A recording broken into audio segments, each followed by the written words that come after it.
Welcome, welcome, welcome, everyone, to the Women's Empower Network. I am so excited to finally have Willow here with us today. It's taken us a couple times, but we did it. Hmm. So, welcome, Willow. Thank you. So, so that we can get a little bit get to know you a little bit better. If Mhm. you wouldn't mind sharing part of your story and journey that led you to what you're passionate about. Well, it started with me having to heal a whole bunch of stuff that was very uncomfortable because I didn't really know myself very well. But deep down inside, this little girl loved living on the dairy farm that we lived in Shelburne, Ontario. So in the, I was born 71, so it was like, yeah, I was like there till I was 7, I believe. And oh, sorry, I should turn up all the sounds. Hang on. Oh, good reminder for me too. Yeah. Okay. Yeah, so I had to go through a lot of healing just to find out who I was because there's a lot of things pushed and shoved in my face that didn't resonate with me, and I had to uncover all that to find out who I really was because I was made to be someone who I wasn't, and it didn't resonate with me. It didn't feel good, didn't feel right. And so it started off with Reiki, but also I turned to Abraham Hicks. I was raised a Jehovah's Witness, and that was another it's quite a thing to go through. So I've done like a 180. And so yeah. Um, where do I go with Loaded. that? Yeah. Well, there's a whole So nother conversation just right there alone. yeah. So like I said, with healing all that stuff, I got into Reiki, I got into body code. Body code is emotion code. Um it's a process that Dr. Bradley Nelson had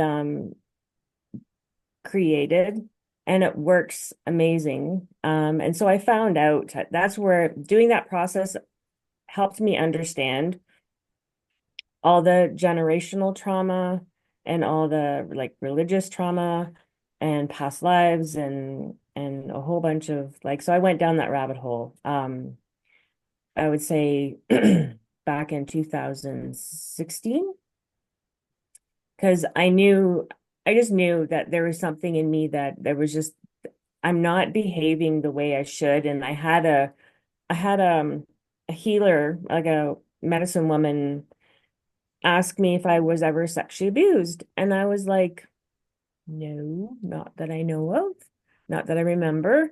And actually, it was something that came up because it was in my energy field, and my mother was sexually abused by her father.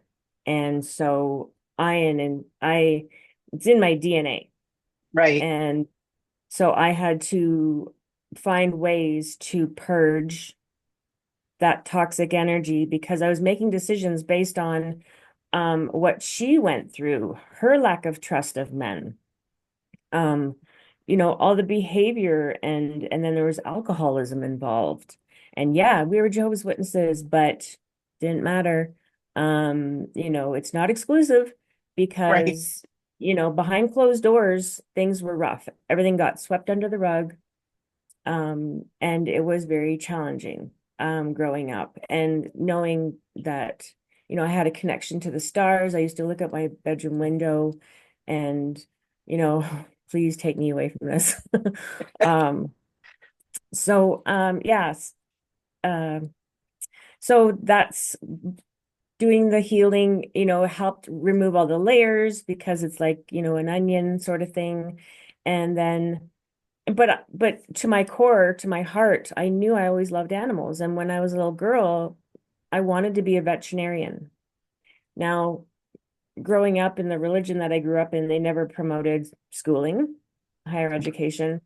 Um, so I so I had to kind of suck it up and and find something else to get myself into. And I always loved the sciences.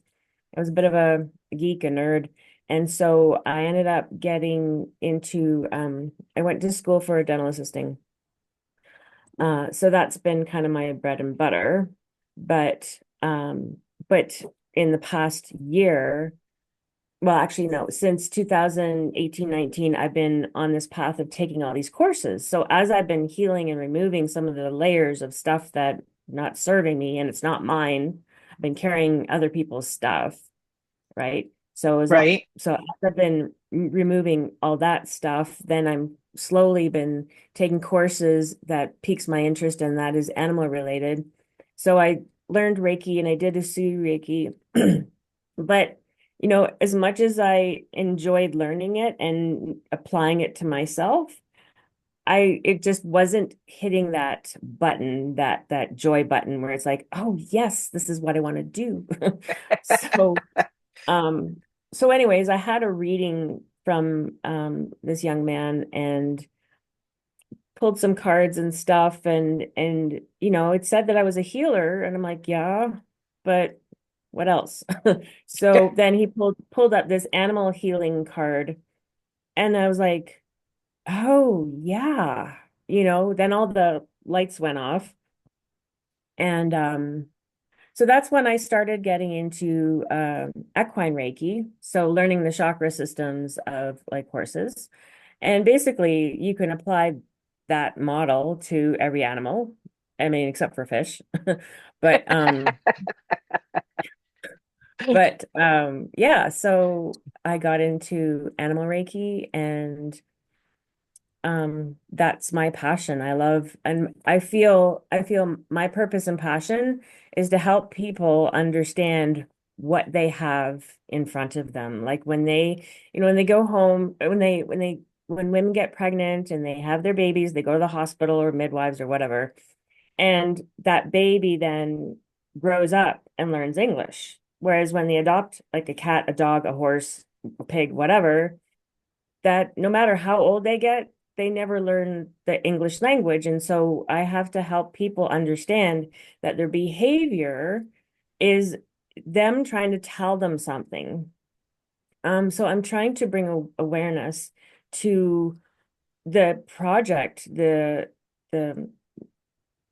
what they've gotten themselves into, right? Because then you got the mix of the kids and then, other animals in the house. And then there's the dynamics of like breakups or deaths or, changes, energetic changes in the household and how it affects the animals. And, for example, like there's, situations where cats will start peeing on the bed and like they never did this and they've always used their cat litter box. So what's going on? So after diving in and asking all the questions, well, it's because a dog passed away, and then 6 months later they bring in a new pup, and well, cat's not happy. And I'm like, well, then, that's why. They sometimes that humans don't tend to put two and two together, and Yeah. they bring in animals and they think they're just going to integrate and everybody's just going to be one big happy family, and it's not going to happen because everybody's on a different frequency. And if you don't integrate it properly, and if you don't introduce and give everybody time and talk to your pets, talk to them like they're humans, or send mental images to your animals and say, hey, this is a new animal that we want to bring to the home. We hope everybody's going to get along, but make sure everybody has their own space.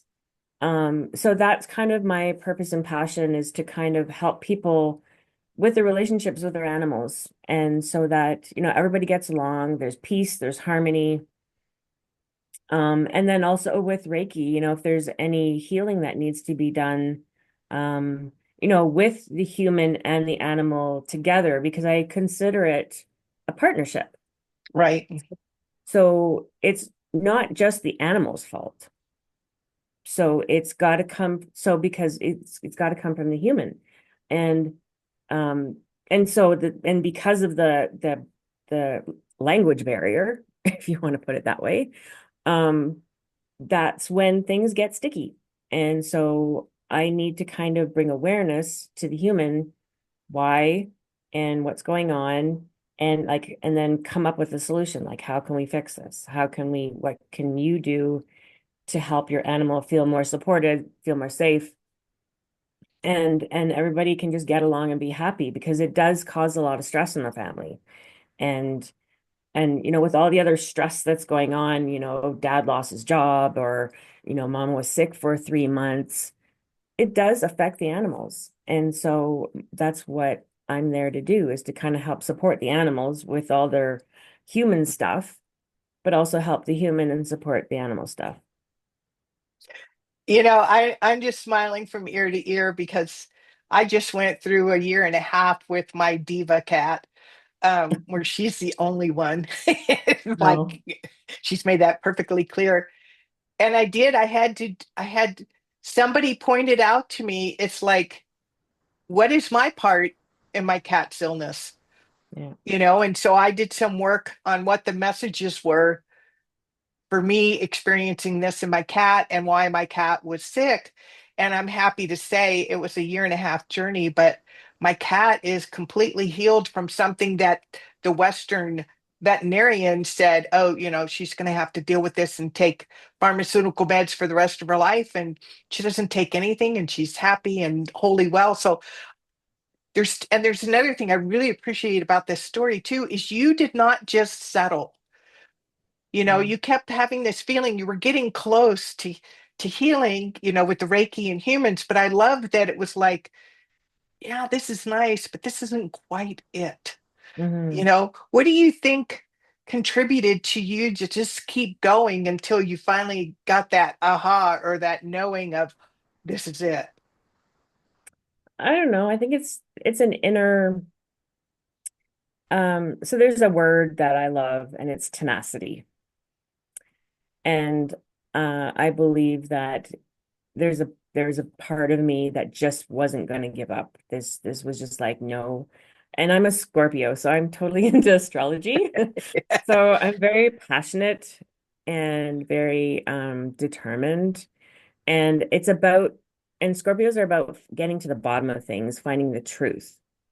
I mean, that's what I believe. But anyways, um, yeah, it's about getting to the bottom of things, getting the truth. And so, and because I just want to be happy. I'm done living everybody else's life and I want to live mine now. So I just didn't want to give up. That's just, like, I mean, as a teenager, it was rough. And so, yeah, there were suicidal moments where I literally wanted to throw in the towel. So, whatever it is that, God willing, kept me going, because I do believe I still am a spiritual person. I'm not religious. But the religion is what kind of made me who I am, and it gave me the strength to keep going because I never doubted that there was a higher power out there, or even within us, right? So I didn't want to. I knew I was here for a reason, and that's why I just didn't give up. That's so beautiful, and you're not alone in that story. I mean, I have a good friend that really works with people making that transition from a cult type religion or family in a religion Mm. to not throwing the baby out with the bathwater, and keeping some of the spiritual truths, but getting rid of the dogma that has nothing to do with the truth.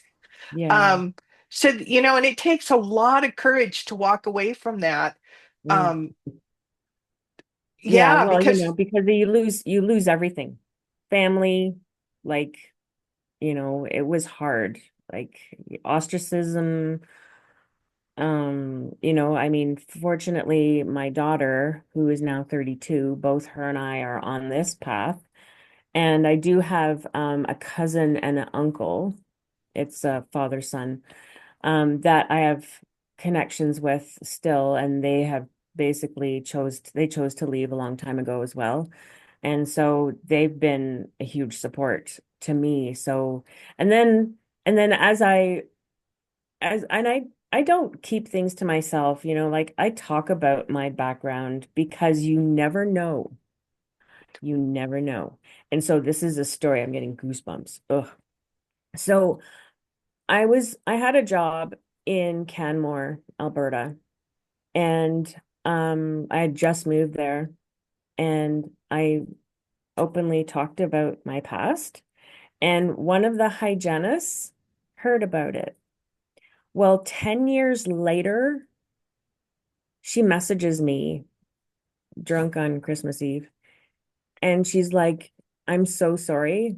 I wished I would have told you, but I'm an ex-JW too. And I felt so bad leaving you alone in the office to deal with that. Like she felt guilty for not telling me, and her soul hurt for 10 years. Wow. So I'm like, oh my God. So, it's about it's about being authentic, with who you are, and not giving two fucks about what it is that other people think. Because the thing is, you may not know what soul you will touch by telling your story. May not be over yet, but by telling your story to other people around you, that is healing, that can bring healing to other people, because then they don't feel alone. Like maybe because, she felt awful because she worried about me because she thought I felt alone. But I met other people in the process that were like, oh yeah, my dad, my uncle, my wife, ex-wife, you know, um, had that exposure. And, so it's the relating, it's being open to sharing your journey with other people as you're going along, because there's a reason why, and I believe it's God and the angels that are directing us to bump into those people, to share our journey with them, so that they can then experience a level of healing that maybe then puts them on that path, that maybe sends them on that journey. And it doesn't take much. It doesn't take much. That's so beautiful. And I appreciate your vulnerability and sharing that about that other woman who she wished she said something, as a clue to anyone watching this and listening that, if your inner voice, your higher self or whatever is suggesting you say something to somebody, even if they're a stranger, Mhm. say it. You Mhm. just, like you said, you just never know, that might be the perfect thing that person needed to hear that day, or even if it's just a smile and an acknowledgement. Yeah. um, the other thing I thought was really interesting that you brought up too is the how do I say it? The generational DNA that's passed down, that even though you personally didn't experience sexual abuse, because you're, and this is just my personal belief, is that because your mother didn't do the work to heal, then it got passed on to you to heal. But now you could break that cycle going forward so that your daughter doesn't have to deal with that. Is that how you see it or feel about it? Oh yeah, absolutely. Like all the work that I do on myself, I know is benefiting her. Um, Plus also, I mean, I believe in the seven generations. So the seven generations behind us and the seven generations ahead of us, and the seven sacred teachings. That's the theory behind the sweetgrass braid. Yes, I believe that the I'm the black sheep of the family. Um, I was Maybe the more like one the that white was sheep, I was the one that was strong enough to do it. right? I'm like, And so maybe that was what your calling was. Part of it yeah. is Yeah. agreeing to do the healing for the people who don't know. You called it what, the sweetwater braid? No, it's a sweet grass. It's I mean a sweet. it's plant medicine known to the indigenous culture. Um that is about the seven generations behind us and seven generations forward, but also about the seven sacred teachings. You Yeah. got me So curious about that. I'm going to have to look that up when we're done. there's actually a beautiful book that was written about it. It's not too deep, but yeah, it's something worth looking for. Yeah. But yeah, I had to figure out why I was behaving certain ways and so when this woman, and I knew like and it's hard. It's, as a teenager, I was told this, and so my mom was sexually abused, my dad was sexually abused, and there was like just like this buildup of all this stuff that came to the surface. Stuff needed to be healed, but there's a lot of blame, there's a lot of shame, a lot of lower energy, vibrational, negative stuff.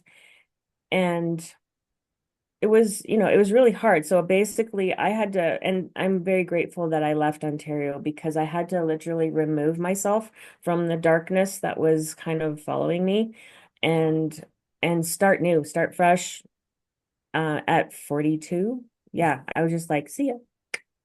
But yeah, and because I was very passionate about authenticity, it's like, who am I? Why am I here? Like I went through all those questions. Um, and that's kind of what I relate to as being a dark night of the soul. It started, but then when I changed my name to Willow, in 2020, that's when, oh yeah, things got really interesting. More stuff, um, triggers. Oh yeah, being triggered by people, learning how to go within and not lash out and it's all their fault, and that's what my mom didn't do. And she didn't go within, like, what is it with me? Because we are a reflection, we are a mirror to people who we are bumping into. Right. And so, it's about tuning in. It's like, asking yourself, well, why did I say that? Why did I do that? What is it about me? And it's not about blaming other people. And that is so beautiful. I got to experience that very thing where my husband had a particular habit that pushed my buttons. And I'm Yeah. like, so why can't he be like that? Why can't he Mhm. react? And I realized for me, I had an unspoken expectation that my father was a certain way, and I was projecting that onto my husband. And when he wouldn't act that way, I'd get upset. And so it takes a lot of, I love your ability to have insights and not just, and take a moment to ask yourself, why are you behaving this way? Why am I reacting to what's happening out there? That's huge. So Yeah. many people don't have that ability to have that insight.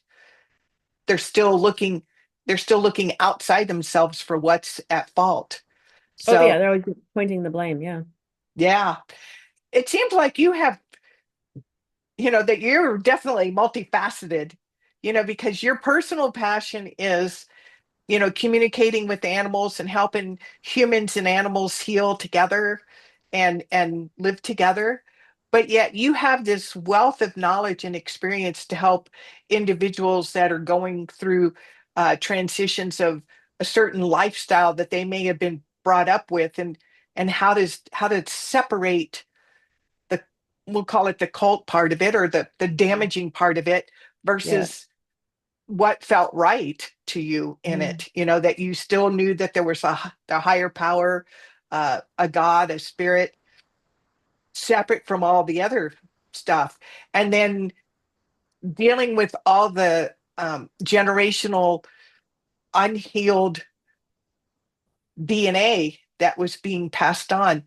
I mean, I don't know if you realize how brilliant you are and how strong and insightful you really are, because most people, I'm telling you, it's not a very large percentage in the world that take the time to heal and to grow and to become who you wanted to be, your purpose was, Mhm. in being here and then sharing that with your daughter to be on this journey with you, and so much courage. It's so amazing. Thank you. Oh, it's yeah, I don't give myself enough pats on the back. Um, it's been a long journey. Yep. But it's been good. I'm very grateful that I moved myself to Alberta 10 years ago. Um, and like there's angels among us. There's a song about that, and that's just kind of, that's because I chose. I didn't give up. I so and it was hard. It was hard to disconnect religion from spirituality because um I was very bitter because of, feeling ripped off. I felt like a robot growing up as a child. I couldn't be myself. Um but when I moved here, and it was just basically I stripped myself down to the core, and it was just me and whatever was out there. And I would talk to the trees, to the moon. I lived in Canmore, and like the sun would set over the mountains by 1 p.m. So it was dark when I was walking home, and the snow would just glisten and pop off the mountains, and it would just brighten everything up, and the stars. And so I had a lot of appreciation for nature and for God's creation. Um, but I had a hard time saying that word. I was, so I use the word universe, like that's like the new age. I mean, it's still a thing, but I now connect more to saying God and creator as opposed to source, universe, like those other terms that people use. So, yeah, it was beautiful landing in the mountains, and that saying, the mountains are calling and I must go. It's like, yeah, gotta go. It wasn't to ski them. I'm not a skier, not a winter person at all.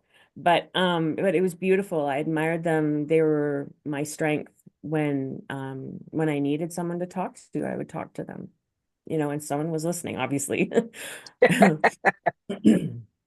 That is so beautiful, and my heart just sings with joy, that you're on this journey that you are, and the gift of persistence, and what was the word that you tenacity? Mm. Exactly. So to kind of circle back around to what you're passionate about, so people know what you do that resonate with you on any level. Um, Tell us again what it is you love to do today, and what your services are, and how people can get in touch with you. Well, I'm mobile, so I will go to farms, homes to help animals because I don't really have, I mean, I'm on 40 acres right now, but I don't have the business license to do that here. So I will travel. I will travel for a small fee to your home, to your farm, to your ranch, and help you. I have a massage table, and I've got my little bag like Mary Poppins. Um, and yeah, I will travel to your home, and I will consult. I will, like, be the counselor kind of between you and your animals, and find out what's going on in the home. I do Reiki, but I'm also very intuitive, and I pick up on stuff. And like there's a there's some people out there with big hearts, and I came into um I came to this client, and she had rescued this beautiful 17 hands jumping horse, X Wow, jumping. Yeah, beautiful horse. that's Um, tall. very tall, very tall. And after spending time with him, I was just like, he wants to run. He wants someone to ride him. And the story that I got is that he's been, in this beautiful core section, which is like 300 and some acres or whatever. And but this is a horse that's used to being manicured, probably on a flatter ground, um, and ridden a lot, and it's very kind of her to have rescued him, but at the same time, he needs to be ridden. He's that's his thing. He was trained that way. And yes, I do believe animals have choices. So they can be doing something that they don't want to do and they're happier when they're not. So, but I was just like, he wants to be ridden. And he had some body problems. So, my chiropractor is also a horse chiropractor.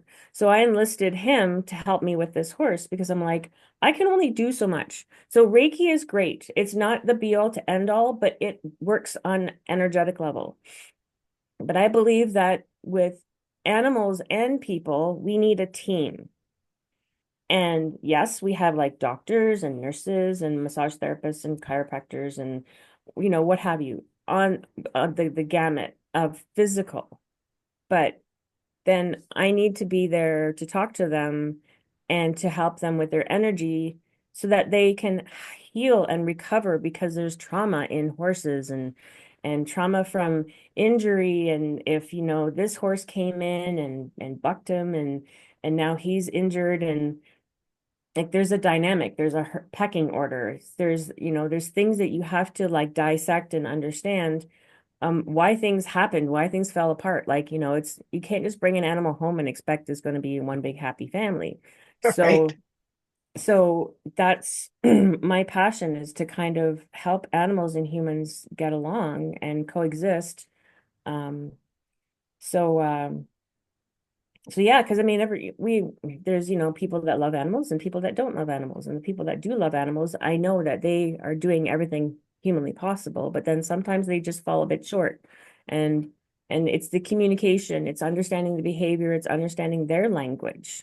So you have to study their language to understand what message they're trying to convey, and it can be very frustrating.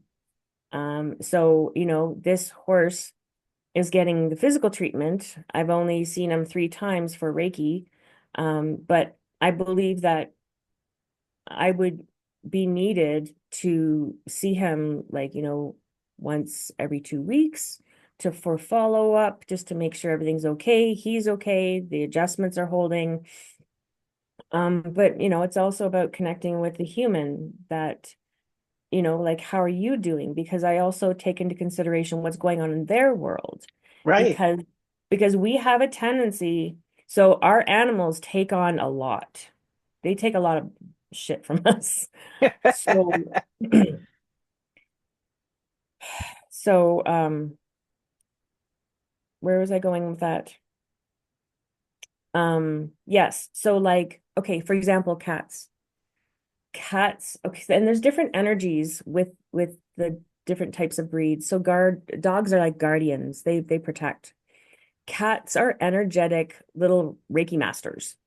So they will actually suck out all the negativity out of your body when they sit on your heart and they're kneading and purring, and they're just so happy because that's their service to us.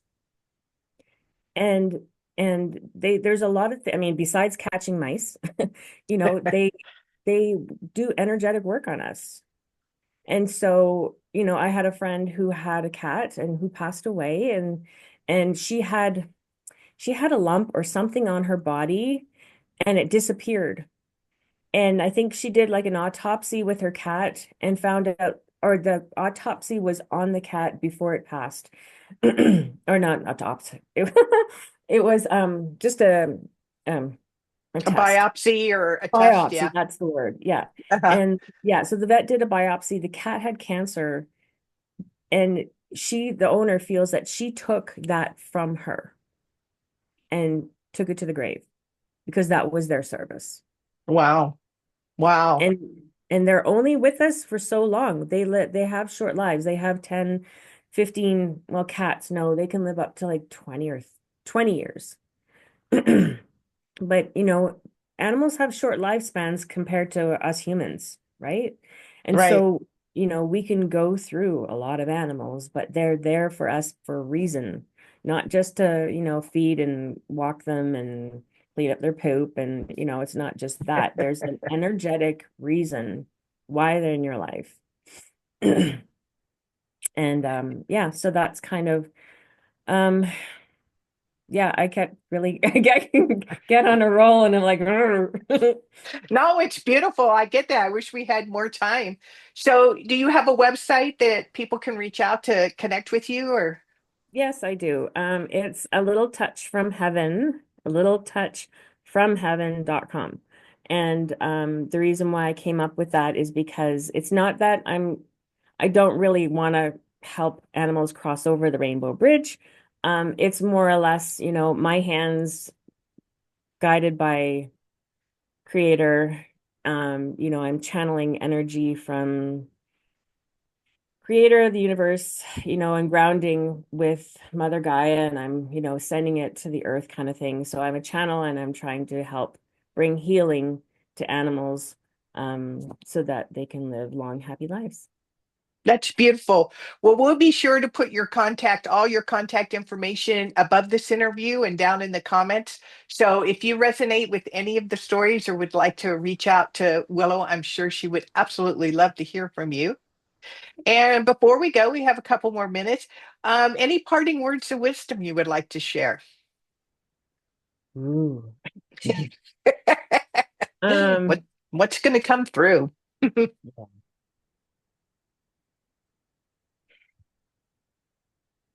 I don't know, just don't give up. Um, and you know what? And we have to be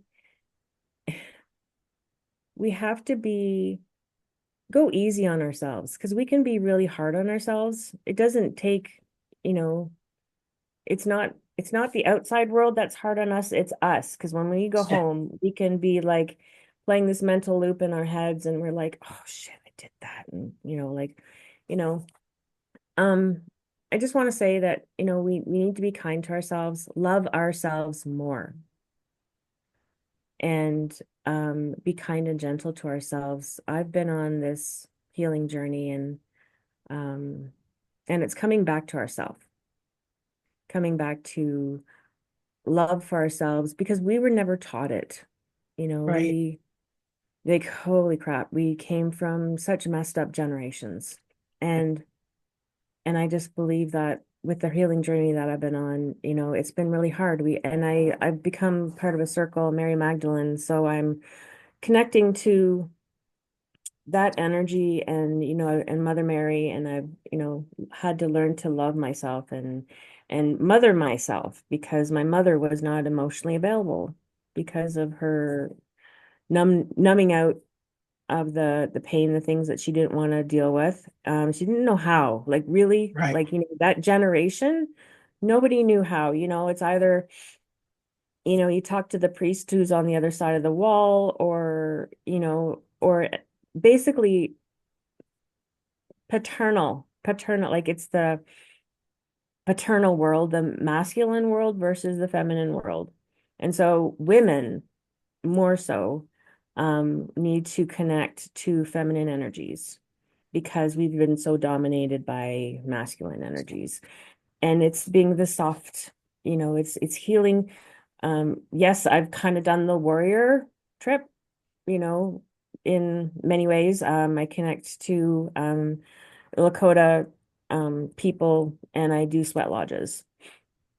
And someone kind of pointed out, about, well, about doing it the warrior way, whatever. And I kind of sat with it. I kind of thought about it, and I was like, but that's what I needed at that moment. That's right, what I needed, and it connected me to community. Um, but that's where I think we're all needing to come back to, is to come back to community, to heal and to talk about our stories and to not shy away from sharing stuff because you never know who you're going to help and who you're going to affect in the process. And it could be like down the line, you never know. And it's just, right. we are walking angels. We are walking angels on earth. That is so beautiful. And it's such an inspiring story and journey that you shared with us today. So thank you so much for being with us today, Willow. Thank you so much.